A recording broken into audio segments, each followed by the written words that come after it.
Muchas bendiciones. Estamos en una entrega más de su programa Entre Ideas y Verdad. Y damos gracias al Señor por esta nueva entrega. Héctor, bendiciones, ¿cómo te sientes? Amén, estamos muy bien, gracias a Dios. Sí, se te nota. Estamos... Te ve como... siempre digo lo mismo. Te ve Sí. como que te ves relajado, tranquilo. Sí, estamos tranquilos. Gracias a Dios. Sí, qué bueno. ¿Cómo lo pasaste en tu cumpleaños pasado? ¿Invitaste al pastor de tu iglesia para que celebraran tu cumpleaños y orara por ti allá? Me imagino que él ora por mí siempre. Pero Sí, él tiene que saber si yo lo invité o no. Pero me refiero, Héctor, que si lo invitaste, hiciste algún compartir o algo. Eso, si no hiciste eso, eso está pendiente. Sí, tú estás pendiente.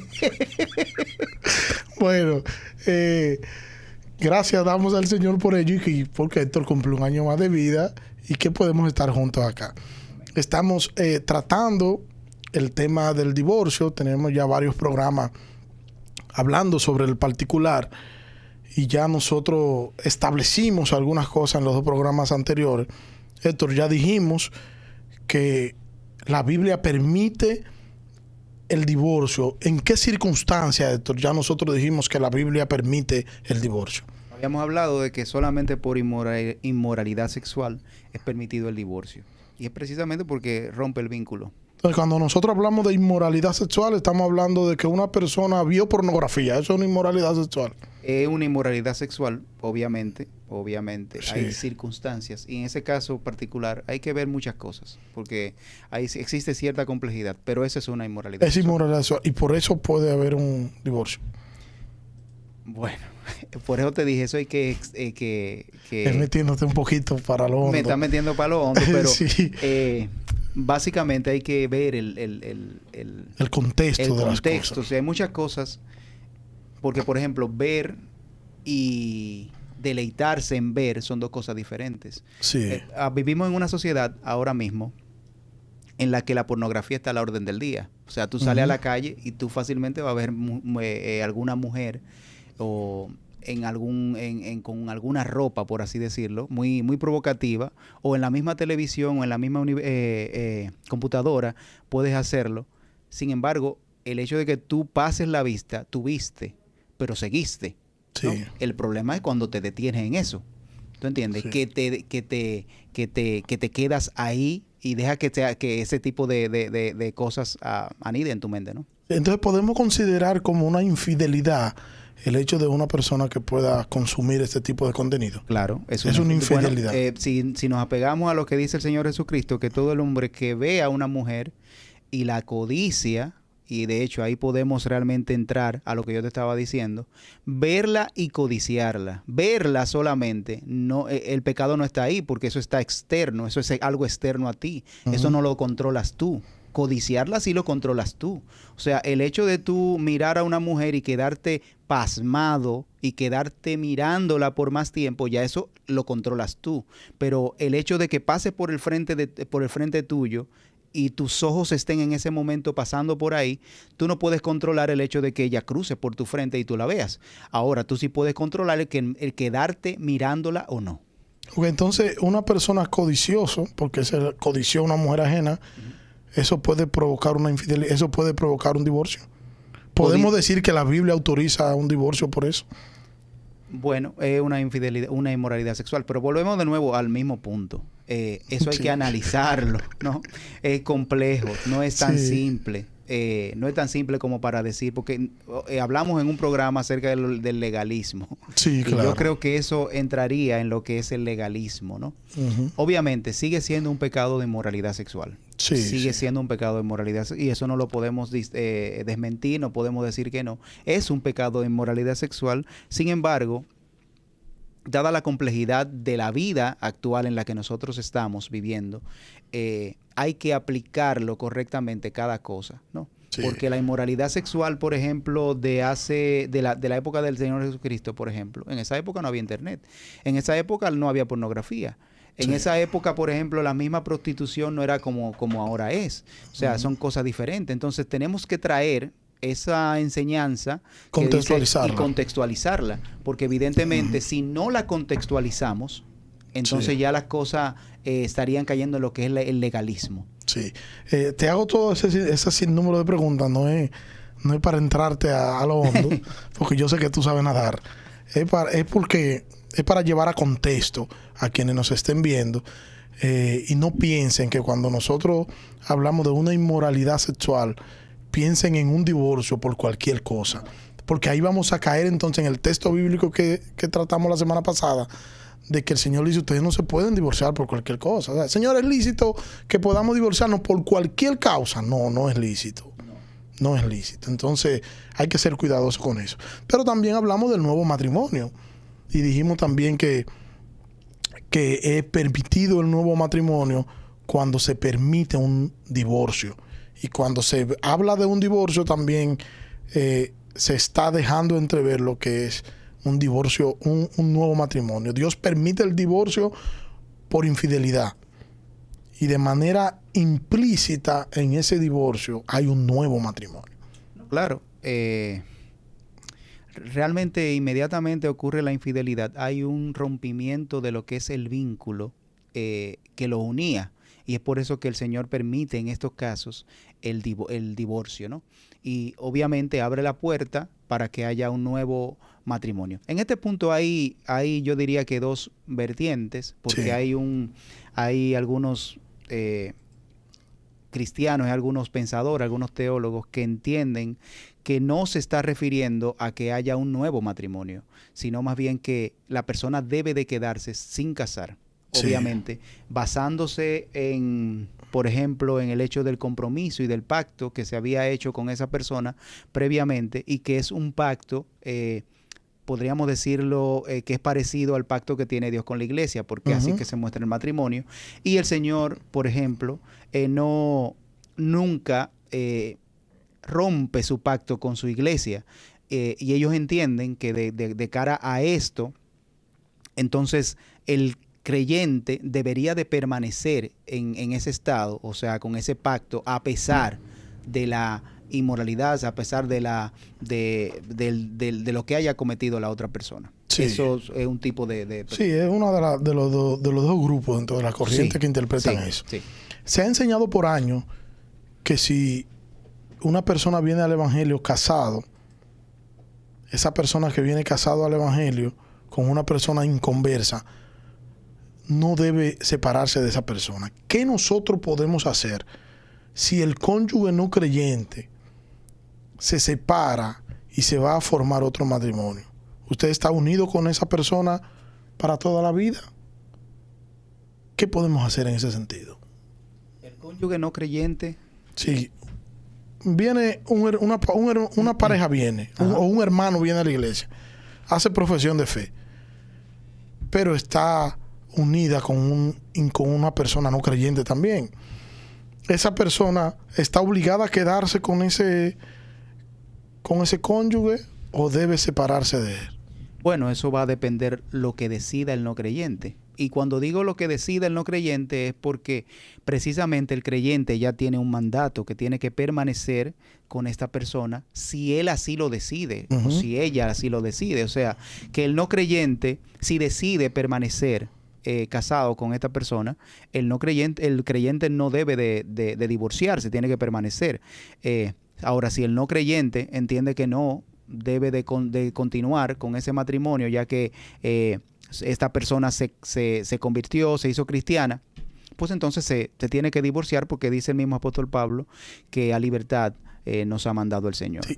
Mira, hay contextos donde enseñan que esto es para toda la vida y que no importa que esa persona le abandone, incluso que esa persona se case de nuevo, que ante Dios ese es su cónyuge y que debe esperar que el Señor transforme a esa persona y la traiga al evangelio, porque esa es su pareja. Yo no entiendo mucho detalle de esto, porque Si tú sostienes eso, yo podría preguntar, ¿y qué tú vas a hacer con la pareja que tienes?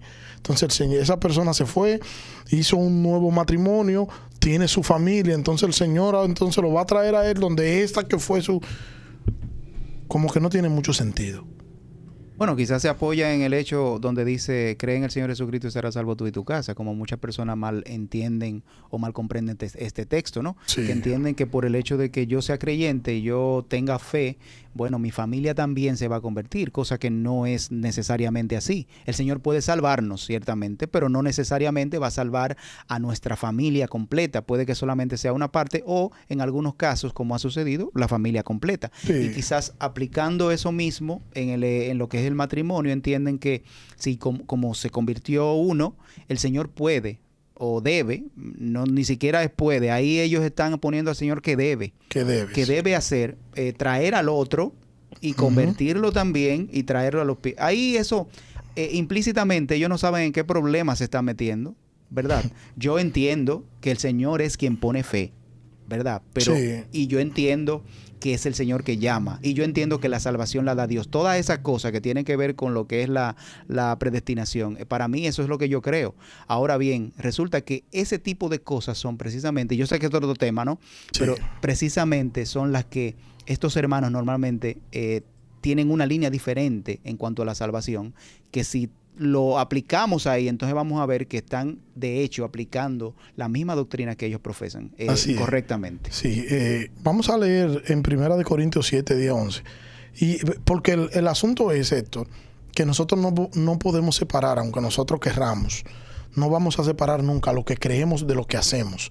Y la gente hace lo que hace de acuerdo a lo que cree. O sea, las personas que tienen poca exposición bíblica, que se expone poco a la Biblia, que no es una persona, un asiduo estudiante de las Escrituras, que es una persona que no conoce las Escrituras, no va a hacer una aplicación correcta de un tema tan importante como este, porque no conoce las Escrituras. El no conocer las Escrituras va a llevar al creyente que no la conoce a cometer muchísimos errores. Sí, y vuelvo y es un tema muy importante. Las escrituras todas están entrelazadas, la doctrina todas están entrelazadas. Es un todo. Y hay personas como que dividen los temas. El tema del matrimonio, no.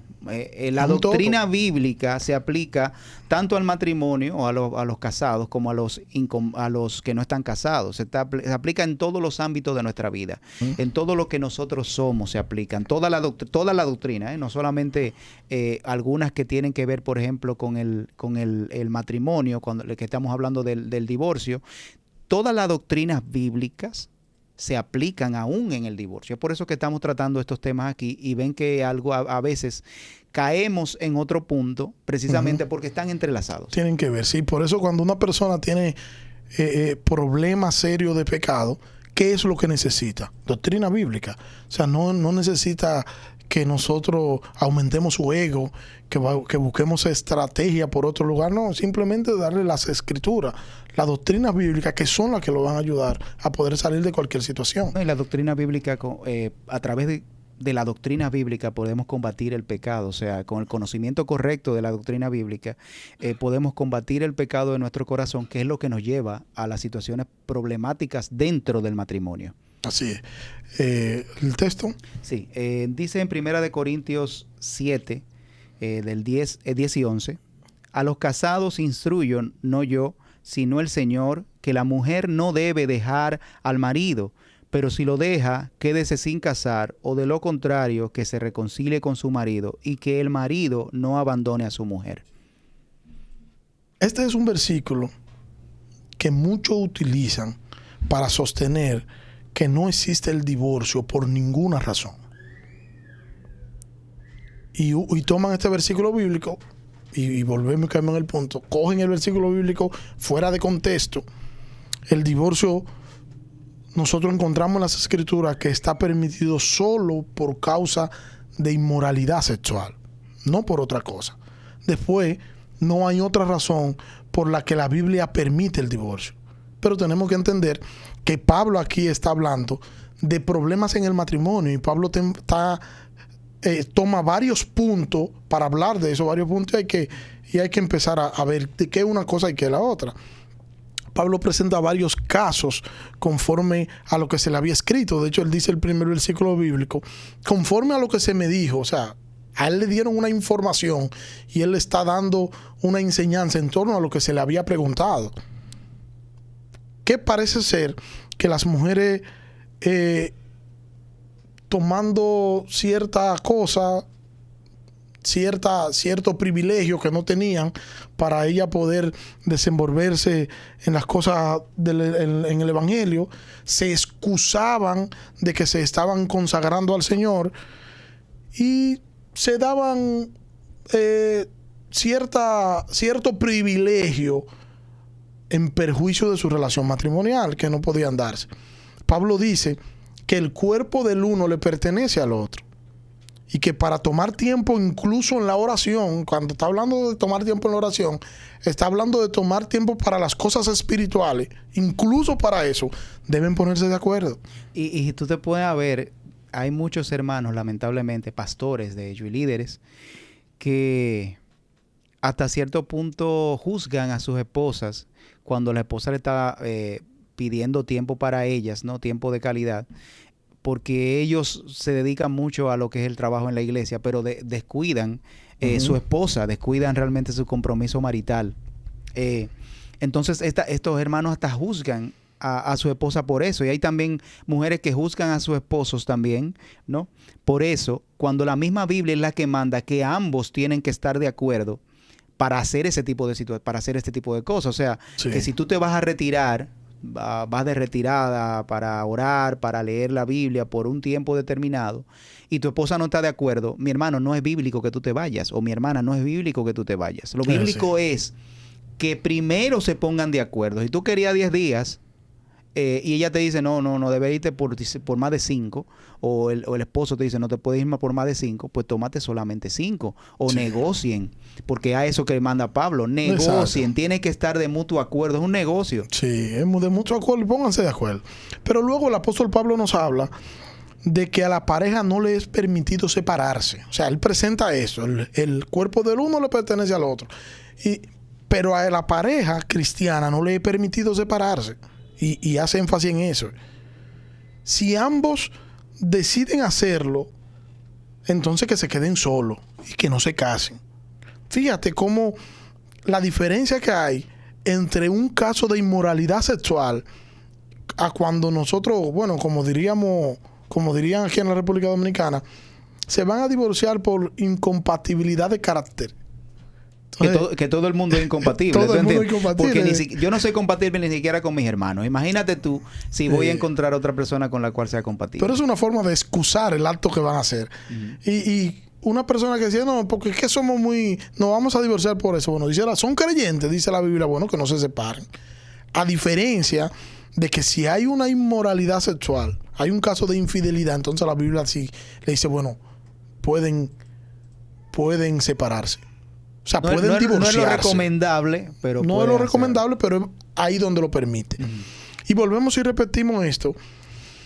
¿Por qué? Bueno, porque el divorcio, y es el punto que quiero que se quede en la memoria, es permitido. Permitido, no es lo ideal, pero es permitido única y exclusivamente por caso de infidelidad. No, y hay algo que es importante que recalcar. El propósito del divorcio es un nuevo casamiento.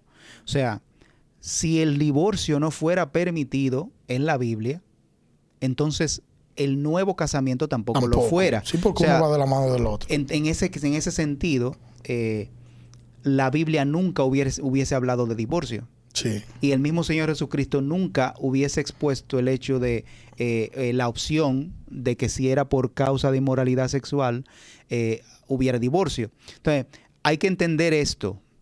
El divorcio, siempre que es permitido en la Biblia, es con el propósito que haya un nuevo casamiento. Así es. Así es. Y ese es un punto que tenemos que tenerlo claro. Y tenerlo claro porque para que no estemos especulando. Porque una cosa es hacer una especulación, decir, bueno, lo ideal sería que la Biblia diga tal cosa. Sí, eso es lo que es el ideal tuyo, pero la Biblia dice lo que dice y debe ser así. Vamos a ver la siguiente sección de la primera carta a los Corintios, capítulo 7, desde el versículo 12 al 16. Esta es una parte ya que tiene que ver de manera directa con lo que estamos hablando. 12 al 16. Sí. Pero a los demás digo yo, no el Señor, que si un hermano tiene una mujer que no es creyente y ella consiente en vivir con él, no la abandone. Y la mujer cuyo marido no es creyente y él consiste en vivir con ella, no abandone a su marido. Porque el marido que no es creyente es santificado por medio de la mujer, y la mujer que no es creyente es santificada por medio de su marido creyente. De otra manera, sus hijos serían inmundos, pero ahora son santos. Sin embargo, si el que no es creyente se separa, que se separe. En tales casos, el hermano o la hermana no están obligados, sino que Dios nos ha llamado para vivir en paz. Pues, ¿cómo sabes tú, mujer, si salvarás a tu marido? ¿O cómo sabes tú, marido, si salvarás a tu mujer? Yo tengo una pregunta bucapié.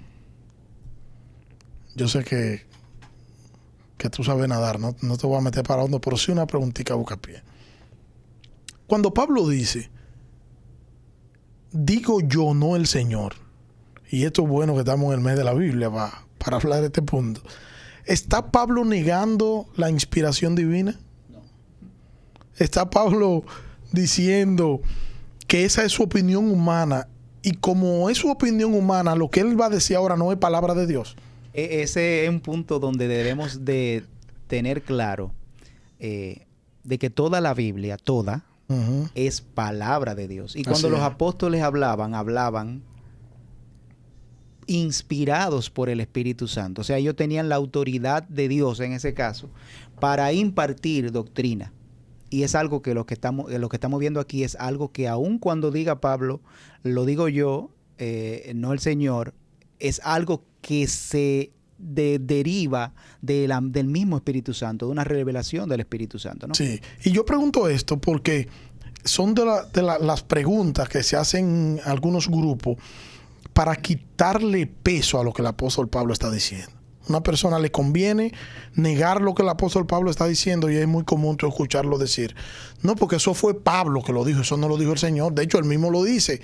Él se está autodescalificando diciendo ese tipo de cosas y es simplemente quien dice eso no sabe qué es las Escrituras, no conoce la inerrancia de las Escrituras y que las Escrituras son todas suficientes por ser la palabra de Dios. No, y vamos a analizar, por ejemplo, Jesucristo no escribió nada. Tomando eso en cuenta, ¿no? Y comenzando por ahí, el Señor Jesucristo no escribió nada. Quienes escribieron fueron los apóstoles. Y aparte de eso, quien le da peso, ¿no?, a los escritos de Pablo es el mismo apóstol Pedro, que sí andó con los 3 años con el Señor Jesucristo y estuvo también con los demás apóstoles, ¿verdad? Sí. Entonces el mismo apóstol Pedro le da peso a los escritos del apóstol Pablo. Tomando todo esto aquí, entonces sí podemos decir, bueno, el Señor no escribió nada, pero todos los apóstoles estuvieron a una en cuanto a todas las cosas que se escribieron y que se dictaron con fines doctrinales. Así es. ¿Qué quiere decir el apóstol Pablo cuando Pablo dice, no digo yo, sino el Señor? Es tan simple como que el apóstol Pablo está diciendo que no había hasta ese momento una revelación previa sobre el asunto que él iba a tratar. Es simplemente eso. Él no está ni se está autodescalificando ni nada. Él está diciendo, no había escrito nada de esto, pero ahora hay una revelación porque Dios está hablando a través del apóstol Pablo. Claro. Pablo está hablando siendo inspirado por Dios y no podemos perder esto de vista. Ahora, cuando dice el apóstol Pablo que el cónyuge es santificado, el cónyuge no creyente es santificado en el cónyuge creyente, ¿está diciendo el apóstol Pablo que es salvo ese cónyuge? No. Cuando está hablando de la santificación, ¿se está refiriendo a la salvación? No, claro que no. No, ¿verdad que no? No está hablando, no está hablando de la santificación espiritual, y eso es un punto que debemos tenerlo claro. Pablo no está hablando aquí de la santificación espiritual, sino más bien matrimonial y familiar. Y es a eso que el apóstol Pablo se está refiriendo. De hecho, habla de que los hijos, de lo contrario, los hijos fueran impuros. Exactamente. Y así sucesivamente. Entonces, ¿qué significa eso? Que el cónyuge no salvo recibe bendiciones temporales a causa de que el otro cónyuge le pertenece al Señor. Eso es lo que está enfatizando Pablo. O sea, el hecho de que una pareja, en una pareja tengamos uno creyente y uno no, el no creyente se va a beneficiar de las bendiciones de Dios para su hijo que le está dando, que en este caso es su pareja. Y también para él mismo, porque hay bendiciones, por ejemplo, terrenales, que el Señor también le da a sus hijos, de alguna manera. Y esa persona, el no creyente, también la va a disfrutar. Así es. Es bendiciones. Entonces, le cae, o sea, cuando la copa es rebosada, todo lo que está alrededor de la copa se empapa. Como la migaja que le caían a Lázaro de la mesa del rico. Exacto. Entonces, así mismo pasa con esto. Y es lo que el apóstol Pablo está hablando cuando habla de santificación. Y vuelvo y reitero el hecho de hacer el énfasis en esto, para que no malinterpretemos. Cuando habla de santificación, no es en una santificación espiritual. No se está refiriendo a eso. Se está refiriendo más bien a lo que es la santificación familiar y matrimonial. Permítame, Héctor, citar al pastor John MacArthur haciendo una precisión sobre este texto. Cito: un cristiano trae la gracia divina a su matrimonio y ésta se derrama sobre su cónyuge, lo cual incluso puede llevarlo a la salvación. ¿Por qué puede llevarlo a la salvación? Bueno, dice el apóstol Pedro, por ejemplo, en su carta, sí, que las mujeres, en el caso de las mujeres, obviamente eso no obvia a los hombres. Él está hablando a las mujeres en ese caso. Sin embargo, también implícitamente queda incluido los hombres, ¿no? Sí. A las mujeres él le manda que tengan una actitud casta delante de sus maridos que no son creyentes, porque también su actitud, y estoy parafraseando, puede también hacerlos a ellos salvos. O sea que se puede desprender a través de las actitudes que nosotros podemos tener en nuestro matrimonio, que nuestro cónyuge pueda llegar al conocimiento de Dios, obviamente. O sea que es precisamente a eso de que está hablando Pablo. Tú sabes que mientras tú vas hablando, yo voy pensando que hay gente que dice que ellos predican con su actitud y que el Señor puede tomar la actitud de ellos, la forma en la que ellos se manejan para el Señor salvar a otra persona. ¿Es a eso que tú te refieres? Es lo que yo digo, lo digo para el matrimonio. De hecho, el apóstol Pedro lo dice para el matrimonio, porque también el mismo apóstol Pablo dice que agradó a Dios salvar a los seres humanos a través de la locura de la predicación. Sí. O sea que aquella persona que se apoya en eso para no predicar y solamente supuestamente vivir una vida cristiana y predicar con sus hechos, está realmente haciendo las cosas algo que la Biblia no manda. La Biblia manda a predicar y a vivir. Solamente está cumpliendo con una parte. Una parte, la mitad del asunto. Y el Señor nos manda a predicar y a vivir. Son dos cosas que van de la mano. No solamente predicar, porque hay algunos que predican y no viven, y hay algunos que viven y no predican, pero también hay inconversos que viven de una manera que uno pudiera decir que son creyentes, pero no lo son. O sea, pueden que sean un incrédulo más o peor que cualquier otro incrédulo. Un demonio silente. Sí, claro. Pero me interesa, me gustaría pensar en el hecho esto, de que esa pareja, hay uno que no es cristiano y hay otro que sí es cristiano. ¿Cuáles son las cosas puntuales que harían que ese cónyuge piense en acercarse al Señor, que haga esa otra persona? Bueno, reflejar la vida de Cristo. Vivir como Cristo vivía. O amar, en el caso del matrimonio, como Cristo amó a la iglesia. ¿Y eso depende de quién? ¿Depende del cónyuge cristiano o depende del Espíritu Santo que está en el cónyuge cristiano? Depende del cónyuge cristiano. No del Espíritu Santo que está en el cónyuge. El Espíritu Santo es que lo va a ayudar a hacer ese tipo de cosas, ¿no? O sea, que las dos cosas están incluidas. Lo que pasa es que el creyente es que tiene que poner en acción ese tipo de cosas. O sea, vemos en la iglesia que hay mucha gente que no quiere simple y sencillamente vivir vivir la vida cristiana como Dios manda, ¿no? Y hasta cierto punto no puede decir, ¿son creyentes? Bueno, lamentablemente tenemos muchos casos y en la iglesia está llena de personas que viven una vida que Dios no manda que no vivan de esa manera, sin embargo lo hacen. Lo que sí es que el Señor nos manda verdad que eso es uno de los temas que hemos hablado, de lo que es el matrimonio a la luz del Evangelio, Sí. que vivamos el Evangelio en nuestra vida, y el vivir el Evangelio lo que va a motivar es a vivir como Cristo quiere que vivamos, pero en nuestro matrimonio, en el caso del matrimonio que estamos hablando, a aplicar esos principios bíblicos en nuestro matrimonio, amar a nuestro cónyuge como Cristo amó a la iglesia, es lo que va a motivar a ese cónyuge a conocer realmente por qué esta persona me ama. Y todo eso me lleva, por ejemplo, hay una canción, la canción no es cristiana, el tema es ¿por qué quererme a mí? ¿Por qué quererme a mí de esa manera? Es una pregunta, ¿no? que se hace el autor de esta canción y le dice, se la canta a su esposa, ¿no? Que por qué ella lo quiere a él de esa manera, de una manera totalmente desinteresada, ¿no? Entonces es algo que nosotros como creyentes, yo creo que hasta cierto punto nos preguntaríamos, ¿por qué mi esposa me ama a mí? ¿Yo qué tengo para que me ame? Y es lo que nos motiva a nosotros ver el amor de Dios, ¿no? ¿Por qué Dios me ama a mí de esa manera? Que de hecho Marcos Vidal tiene una canción así, ¿no? ¿Por qué Dios me ama de esa manera? Porque ¿quién soy yo? ¿Qué soy yo para que el Señor me ame? Pero es una canción, es una forma de nosotros pensar y meditar. Mi esposa me ama a mí, pero yo no tengo nada de valor para que ella me ame. Sin embargo, ¿por qué me ama? Yo creo que es un punto en el cual comienza a cambiar y a girar todo. Inmediatamente nos hacemos esa pregunta de cómo aplicar el amor de Dios a mí y aplicarlo a mi cónyuge, dirigirlo de esa manera y decir, de verdad, yo voy a amar a mi cónyuge porque Cristo me amó desinteresadamente a mí, ¿no? Sí. Sí, pero yo lo enfoco de la siguiente manera. El primer punto tú dices que tiene que vivir el Evangelio, ¿verdad? Mostrar a Cristo, ese cónyuge cristiano al cónyuge que no es cristiano.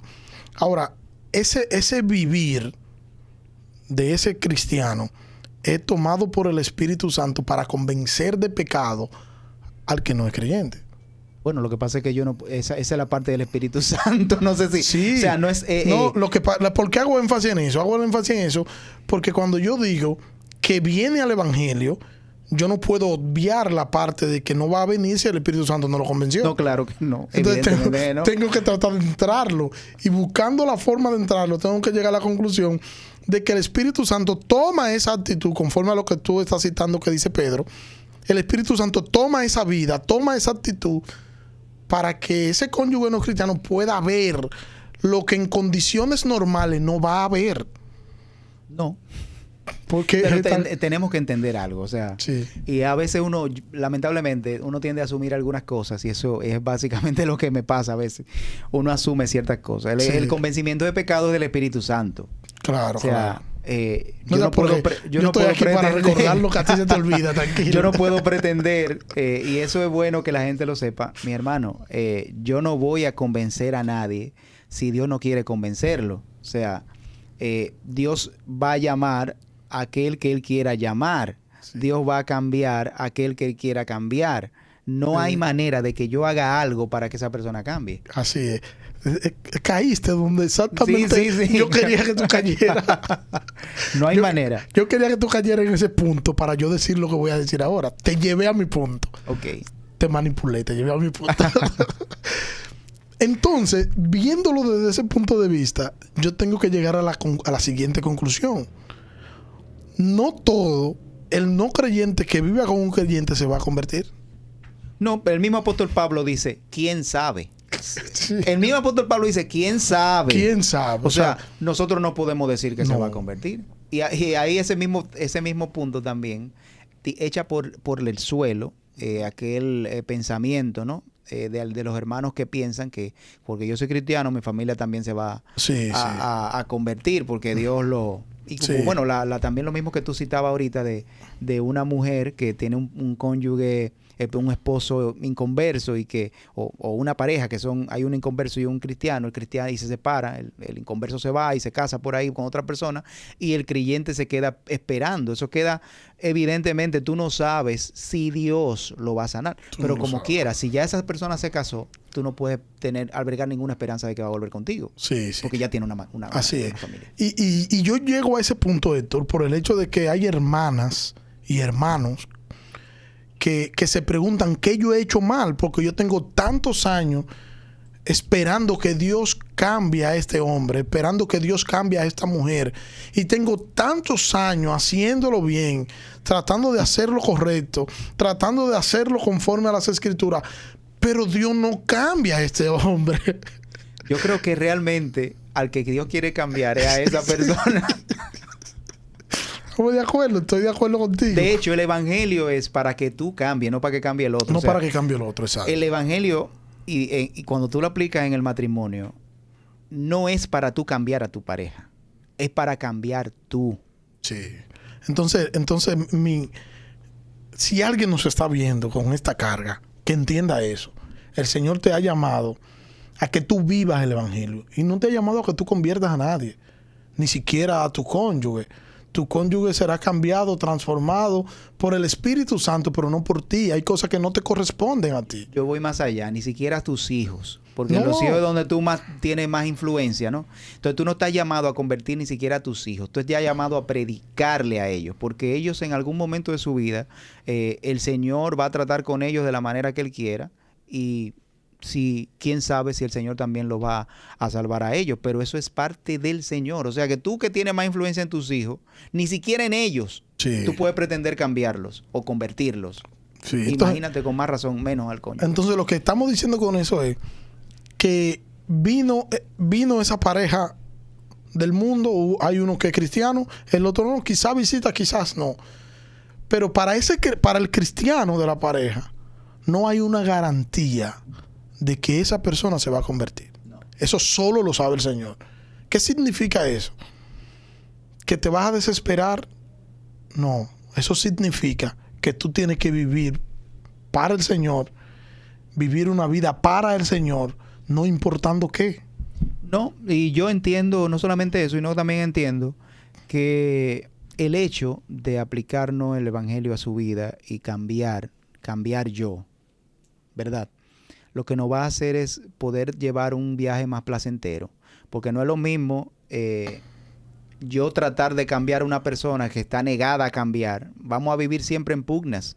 Siempre vamos a vivir discutiendo. Sí. Ahora, cuando yo decido cambiar yo, esa persona entonces va a ver un cambio. Y quizás el maltrato que yo pudiera haber tenido va a comenzar a dejar de ser un maltrato. Cuando yo comienzo, por ejemplo, a amar a mi cónyuge de manera desinteresada, como Dios me lo manda a mí, ¿verdad? Y a poder complacer a mi cónyuge, ¿no? Vivir una vida así como Cristo, mis hermanos. Cristo vino aquí, ¿y qué no hizo Cristo por nosotros? ¿O qué no hace Cristo por nosotros? Cristo lo hace todo por nosotros. Así es. Cristo nos da todo. Entonces, cuando vivimos una vida desinteresada con nuestro cónyuge, Él cambia. Nuestro cónyuge cambia automáticamente y podemos, yo obviamente no lo voy a convertir porque eso es trabajo del Espíritu Santo, pero sí podemos por lo menos llevar un viaje más tranquilo. Y cuando hago el viaje de la vida, ¿no? Sí, podemos llevar un viaje más tranquilo, quizás más gozoso, un viaje más placentero. Podemos disfrutar del panorama y no nos estamos mirando solamente la cara para ver qué va a hacer el otro. Así es. En este momento, Héctor, yo quiero contestar algo que me escribió alguien que vio los dos videos anteriores. De hecho, ella vio el segundo y me escribió para que le mandara el primero. Y me escribió algo que yo le dije que se lo iba a contestar porque podía servirle para otras personas que estuvieran pasando por esa situación. Ella dice que cuando ella llegó a la iglesia, el esposo, ella vive en concubinato con ese hombre, y el hombre tenía otra relación, y cuando ella se acerca a la iglesia y le dice lo que está sucediendo, la iglesia le dice que ella tiene que quedarse con ese hombre, y la iglesia le dice que que no solo debe quedarse con él, que debe procurar casarse con él y que si después que él ya se casa con él decide irse, que ella que se ponga a orar porque ese fue el hombre que Dios le dio a ella. Ella lo hizo así, que ella quería bautizarse porque hay cierto contexto que si tú no te bautizas no te dan una oportunidad. Y si tú no estás casado, y no si te tú bautizan. no estás casado, no te bautizan. Es un lío. Y me preguntaba que qué se hizo mal y qué se hizo bien. Yo entiendo que hay muchas cosas que hay que ver en ese punto. De hecho, el contexto en el que ella estaba, las cosas se hacen así en ese contexto. Por alguna mala aplicación bíblica, por cierto dogma, por ejemplo, el mismo hecho del bautismo, cuando tú ves el bautismo como lo ven esos grupos, entonces te va a llevar a cometer errores y te va a llevar a poner el énfasis donde no tiene que ponerlo. Claro. Cuando la Biblia nos presenta el bautismo, y vamos a tener que tomar un programa para hablar de eso. Lamentablemente, porque el tiempo no nos va a dar y no estamos hablando de bautismo, pero solo mencionarlo, la Biblia no condiciona el bautismo. La Biblia no condiciona el bautismo y si no condiciona la Biblia el bautismo, no tenemos que condicionarlo nosotros. Pero entonces también el hecho de ese manejo que se dio de que, bueno, él tiene otra relación, pero él está contigo, oblígalo a que se case contigo. Bueno, ya tú acabaste de leer en Corintios lo que ordena el apóstol Pablo. El Señor te llamó a libertad. Y si el Señor te llamó a libertad, no procure atarte. No, y no solamente eso. Estamos hablando de que si esa persona consciente, y yo creo que esta es la palabra clave, el consentir. Cuando yo consiento con alguien a hacer cualquier cosa, es porque tenemos intereses en común que lo vamos a llevar a cabo. No, si yo consiento, por ejemplo, con una persona en hacer una compañía, hay intereses en común que vamos a llevar a cabo. O sea, que yo no voy a hacer algo en contra de los intereses de la otra persona, pero tampoco esa persona debe de hacer algo en contra de mis intereses. Eso es estar de acuerdo, ¿no? Si está de acuerdo en convivir contigo, es bajo esa normativa. Entonces, en el caso del creyente, ¿cuál es la normativa en la cual debemos de estar de acuerdo para convivir juntos? La bíblica. La Biblia, sí. Si se quiere acoplar a esa normativa donde la Biblia establece que el matrimonio es entre un hombre y una mujer, solamente, o sea que no debe de haber una tercera persona, entonces en ese caso, si esa persona tiene otra persona externa, ya no está consintiendo. Claro. Ya no está consintiendo. Claro. Y es tan simple, Héctor, como que, bueno, vino ella y él tiene 2 relaciones, tiene 2 familias. Es tan simple como que ella le diga, mira, esto hay que arreglarlo. O te queda allá o te queda aquí. Yo soy cristiano ahora y yo no puedo vivir ahora bajo esas condiciones. Ya. Mis condiciones son estas. Claro, claro. Ya es tan simple como eso. Él va a decidir, bueno, me quedo contigo y voy a tratar de ser diferente o no, yo me quedo. O yo no puedo vivir sin las 2, pues quédese con ella sola y busque otra porque yo no puedo. Claro. Es tan simple como eso. Las situaciones son complejas. Cada situación es muy particular y hay que analizarla de manera particular. No es tan simple como dar una respuesta general. No hay respuestas generales para los seres humanos. Te parece un amigo tuyo que dice, no es tan simple como parece. No es tan simple. O sea, hay muchos factores que hay que analizar y que hay que estudiar. ¿Qué cosas que no tenemos mal? Claro, porque cada persona tiene una respuesta particular de qué es lo que está sucediendo. Pero en sentido general, viéndolo así de esa manera, lo ideal es que el creyente, porque el creyente no puede vivir en una relación de 3. Eso hay que normalizarlo y verlo a la luz de lo que enseña las Sagradas Escrituras. El que se separa aquí en este texto de Corintios, cuando habla del que se separe, eso se está refiriendo a un divorcio. Y tenemos que fijarnos que aquí no está dando la razón del por qué. O sea, no está diciendo que el que se separa por tal razón, no solo dice que el no creyente que se separa, el creyente que se separe. O sea, no está dando una razón, porque vienen 2 gente ¿Qué es el yugo desigual? Sí, exactamente. Ahí estamos hablando de yugo desigual. Yugo desigual. De hecho, el consentir es para aflojar o para quitarle presión a ese yugo. Sí. Yo consiento en vivir contigo, te está quitando presión. No es que no estén en yugo desigual, están en yugo desigual. Lo que pasa Pero están es que en un acuerdo mutuo. Claro, lo que pasa es que llegó uno al ser creyente, ya que antes de él ser creyente no estaban en yugo desigual porque ambos eran inconversos. Así pero es. ya una vez llega uno a los pies del Señor, entonces ya hay un yugo desigual. Y el hecho de consentir es precisamente para alivianar ese yugo. Pero si esa persona no consiente, que yo creo que es la palabra, vuelvo y repito, clave aquí. Si no consiente, y hay muchas cosas por las cuales una persona no consiente, el vivir principalmente así. Pero si no consiente, entonces ya a libertad es que nos ha llamado Dios, a paz nos ha llamado Dios, y es evidentemente, como dijimos hace un rato, la idea de un divorcio es que haya un matrimonio. O sea, no es que la persona se tiene que casar necesariamente, pero sí que le da la posibilidad de hacerlo. Sí, sí. O sea, que por la razón que el no creyente entienda que debe separarse del creyente, el creyente no está obligado a estar ligado a esa persona, sino que queda libre. Y yo quiero hacer una nota al margen aquí, ya para ir cerrando. Conforme a lo que hemos visto, tenemos ya 3 semanas con esta, hay 2 razones que nosotros encontramos que la Biblia permite el divorcio. 2 razones. La primera es la inmoralidad sexual. La inmoralidad sexual. Y la segunda, la que estamos viendo ahora, que es el abandono del no creyente. Solo son estas 2 razones. No encontramos más en la Biblia. Ahora, yo pregunto, Héctor, ¿y puede casarse un cristiano que es abandonado por su pareja? Bueno, ya hemos establecido el punto. Sí, no, porque estamos cerrando. Vamos cerrando. El divorcio, la idea del divorcio es que le da la posibilidad al que se divorcia a que tenga una oportunidad, una segunda pareja. O sea, que se puede casar, puede haber un nuevo matrimonio, en este caso, que el cónyuge cristiano es abandonado por el no cristiano, y puede haber un nuevo nacimiento también en el caso del divorcio por infidelidad. Si se rompe el vínculo por una de estas 2 razones, el cristiano queda en libertad para casarse. Así es. Y remarcar el hecho que que era lo que tú decías hace un momentito, Héctor, que donde la Biblia permite un divorcio, allí también está permitiendo un nuevo matrimonio. Así es.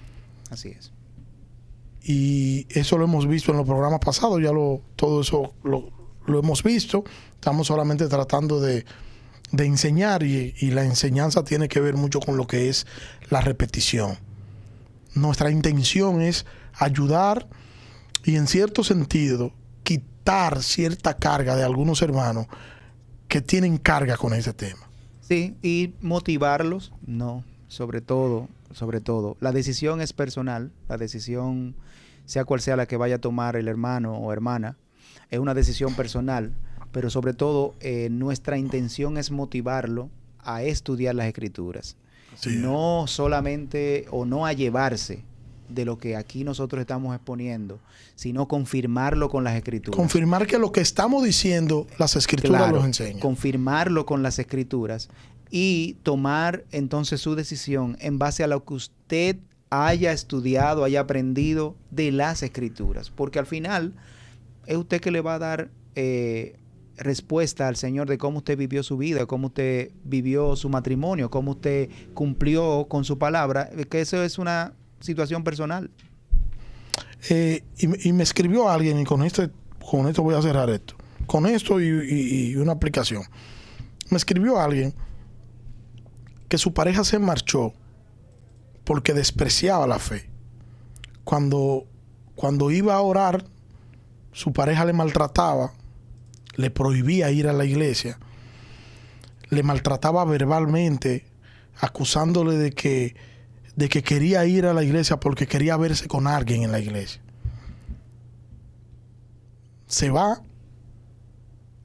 tiene un nuevo matrimonio y la iglesia le dice a este creyente que no se puede casar, que debe esperar que ese hombre regrese, porque ese es su esposo y ese es su marido. Y que si ella se divorcia de ese hombre, no debe volverse a casar. Mi recomendación en ese sentido es: vaya a las escrituras, que es el mismo consejo que tú le das. Y si usted entiende que su pastor no está actuando conforme a lo que las escrituras dicen, hable con él. Siéntese en la oficina pastoral y dígale: mira, pero la Biblia enseña esto. ¿Cómo podemos? Porque esto es un asunto serio. Ir a las escrituras, buscar consejería bíblica y al final dejarnos guiar de las escrituras. Pero para ello, lamentablemente, una persona que vive en ese contexto, hay que estudiar las escrituras, y ese es lo que la mayoría de gente como que quiere obviarlo, quiere como pasarlo por alto, y no quieren ir donde el pastor, porque a veces se piensa como que el pastor se la sabe toda. Sí. El pastor no se la sabe toda. No. El pastor es un ser humano igual que nosotros. El pastor es un ser humano. Sí. Y puede que esté equivocado. Sí. Ahora, si usted entiende, una persona que entienda, yo entiendo que las escrituras dicen tal cosa y en mi iglesia están actuando en contra de las escrituras, yo no le recomiendo que haga una guerra ahí adentro. Yo le recomiendo que trate de ayudar, y ya en un caso muy extremo, ya un caso muy... ¿Qué debería hacer la persona? Bueno, en paz, buscar una iglesia donde él entienda que encaja mejor, porque el Señor nos mandó a estar en paz. O sea, yo no puedo estar... Si usted entiende que está en un lugar donde, en primer lugar, no está creciendo, y el Señor nos manda a crecer, y ese crecimiento tiene que ver con en la medida en que nosotros nos vamos pareciendo a Cristo. Si no está creciendo, si no está siendo de ayuda en esa iglesia, si no está ministrando en esa iglesia libremente, y me refiero libremente con gozo, sin esa rencilla, sin esa división. Si su presencia en esa iglesia está ocasionando cierta división, y si usted no está sumando a esa iglesia, sino que está restando, pues busca una iglesia donde usted se pueda acoplar mejor, y así usted sale en paz de esa iglesia y llega a esa iglesia donde usted se va a acoplar y va a servir realmente libremente al Señor, y ya. Amén. Entonces, mi consejo final para estas personas que se sienten amargadas porque pasaron por una situación muy traumática y encontraron en el camino una mala aplicación de las escrituras, mi consejo para esa persona es que descanse en el Señor y que vaya a las escrituras, la fuente inagotable, las sagradas escrituras. Vaya allí, busque consuelo en las promesas del Señor. Amén, amén. Así que Dios le bendiga, y la próxima semana nos vemos en Entre Ideas y Verdad. Bendiciones, mi hermano. Bendiciones.